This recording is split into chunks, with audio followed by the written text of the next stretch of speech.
নমস্কার বন্ধুরা, আজ আমি দুটো পাকা আম নিয়েছি। দুটো পাকা আম দিয়ে মালপোয়া বানাবো। দুটো পাকা আমকে ছুলিয়ে মিক্সিতে পেস্ট করে নেব।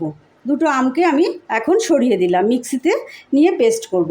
এর জন্য একটা মেজারিং কাপ নিয়েছি। মেজারিং কাপের মধ্যে 1 কাপ সুজি নিয়েছি। 1 কাপ সুজি নিয়েছি, তার মধ্যে আমি ময়দা নেব 1 কাপ,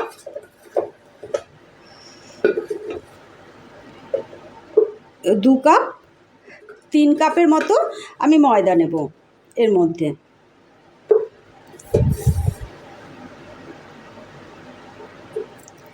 তিন কাপ ময়দা নিলাম। এর মধ্যে মেজারিং কাপটা দিয়েই আমি 2 কাপ চিনি দিয়ে দিলাম। 2 কাপ দিলাম না, 1.5 কাপের মতো চিনি দিয়ে দিলাম। আর দিয়ে দিলাম 1 পিঞ্চ লবণ। এটাকে এখন ভালো করে মেশাতে হবে।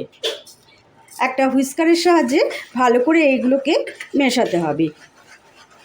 তারপরে আমি আমের পিউরিটাকে এর মধ্যে দেব। এটা আমার মেশানো হয়ে গেল। এবার আমি দুটো আমের পিউরি করে নিয়ে এসেছি। এবার সবটাই আমি এর মধ্যে দিয়ে দেব। আর যা একটু লেগে আছে সেটার মধ্যে আমি একটু জল ঢেলে গুঁড়িয়ে দিলাম।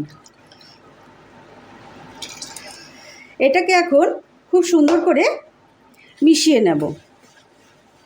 আর এর মধ্যে যা জল লাগে সেই জলটাও কিন্তু দেব। যেহেতু সুজি আছে এর মধ্যে, সুজিটা অনেকটাই ফুলে যাবে। আগে দেখে নেব কতটুকু জল লাগে, সেই বুঝেই জলটা দেব। আর আধ ঘন্টার জন্য এটাকে আমি রেস্টে রেখে দেব। বেশ অনেকটাই হয়ে গেছে। আমার জারের মধ্যে আরও একটু লেগেছিল আম, সেইটাও আমি দিয়ে দিলাম। মানে এতটুকু আম ছাড়াছাড়ি নেই, যা আছে সবটাই কিন্তু লাগিয়ে দিলাম। এবার এটাকে ভালো করে মিক্স করে নিয়ে আমি আধ ঘন্টার জন্য রেস্টে রেখে দেব। তার মধ্যে আমি একটা শিরা তৈরি করে নেব।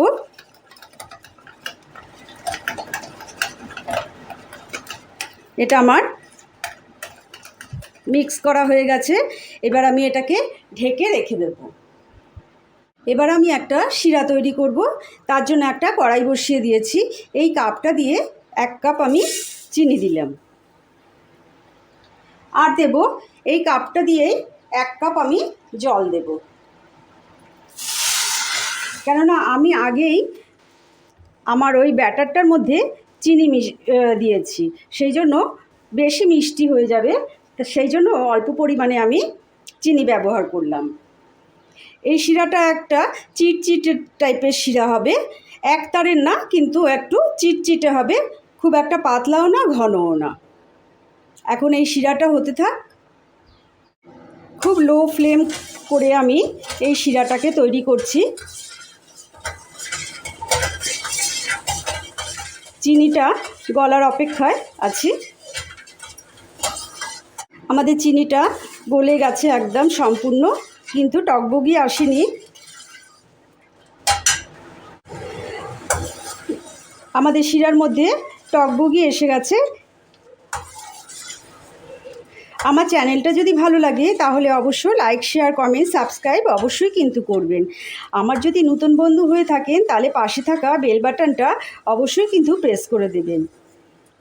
তাহলে সবার আগে নোটিফিকেশান আপনাদের কাছে পৌঁছে যাবে।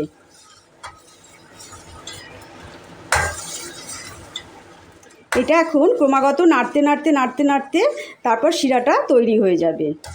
এখনও পর্যন্ত এটা তৈরি হয়নি।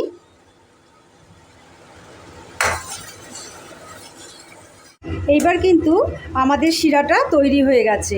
এই রকম পিছন দিকে ধরলে একটু তেল তেল তেল তেল ভাব হচ্ছে, তার মানে আমাদের শিরাটা হয়ে গেছে। এর চাইতে বেশি আমি গাঢ় করব না। এর মধ্যে শিরাটা যাতে জমে না যায় তার জন্য একটা পাতিলেবু কেটে নিয়েছি। পাতিলেবুর 2-3 ফোঁটা রস আমি এর মধ্যে দিয়ে দিলাম। তাহলে শিরাটা আর জমবে না। এবার দিয়ে এটাকে সাইডে রেখে দেবো।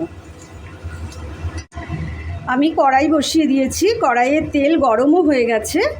আর এদিকে আমি ব্যাটারটার মধ্যে একটু মৌরি দিয়ে দিয়েছি।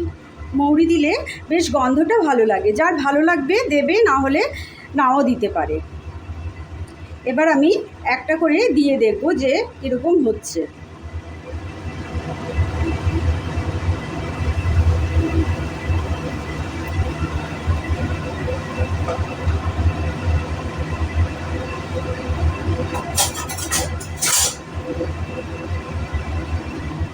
গ্যাসের আগুনটা কিন্তু একদম লো করে দিয়েছি। প্রথমে মালপোয়াটা দিয়ে টাচ করবেন না, ওটা এমনিতেই ওপরে উঠে আসবে।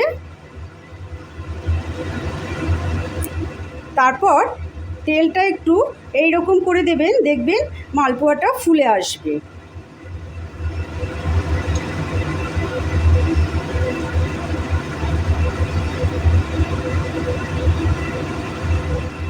আস্তে আস্তে হবে। এখন একটু উল্টে দিচ্ছি, এই দেখুন।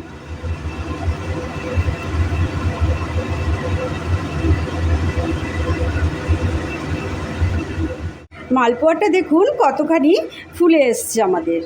এইরকম করে তেল উঠিয়ে উঠিয়ে দেবেন, দেখবেন ফুলে যাবে, একদম বলের মতো ফুলে এসছে। বলের মতন ফুলে আসলে ভাববেন যে ব্যাটারটা একদম সঠিক হয়েছে। আঁচটা কিন্তু আবারও বলছি একদম লোতে রাখবেন, কড়াইটা তাতিয়ে নিয়ে আঁচটা একদম লোতে রাখবেন। এটা আমাদের হয়ে গেছে, এবার আমরা নামিয়ে নিচ্ছি। এরকম একটা ছাঁকনির মধ্যে নামিয়ে নিলাম, তাতে তেলটাও ঝরে যাবে। আরেকটা আপনাদের করে দেখাচ্ছি।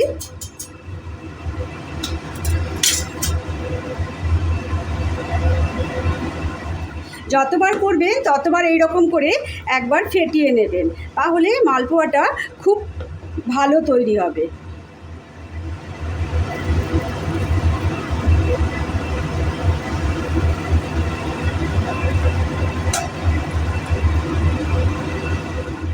এটাও এরকম তেল ছিটিয়ে দিচ্ছি ওপরে, দেখুন এটাও ফুলে আসছে কিন্তু।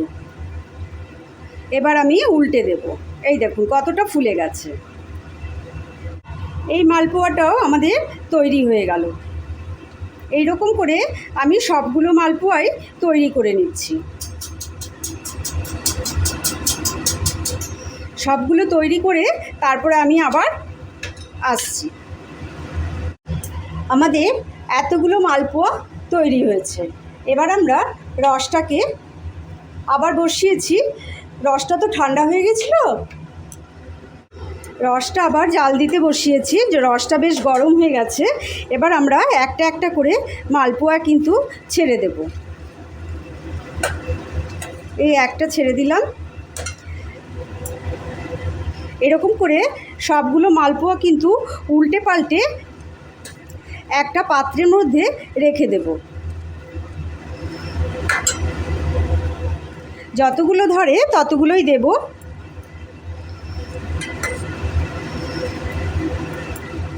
খানিকক্ষণ ভিজিয়ে রেখে দেব রসের মধ্যে, তাহলে রসটা অ্যাবজর্ব করে নেবে।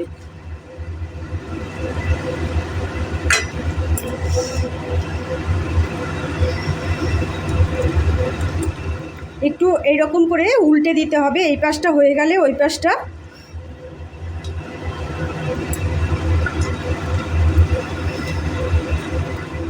এইরকম করে দিতে হবে। কিছুক্ষণ ঢাকা চাপা দিয়ে রেখে দেব, আধ ঘন্টার মতো। কিছু কিছু আবার বেগুনি স্টাইল হয়ে গেছে, দেখুন।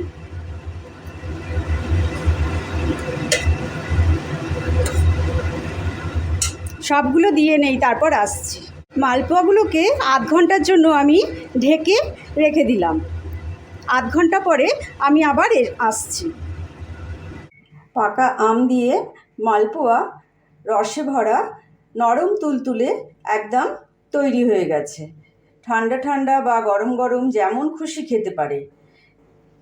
খেলে পরেই বুঝতে পারবে যে কতটা স্বাদের। আবার কোনো দিন হাজির হয়ে যাব নতুন কোনো রেসিপির সঙ্গে। ততক্ষণের জন্য আপনারা সুস্থ থাকবেন, ভালো থাকবেন।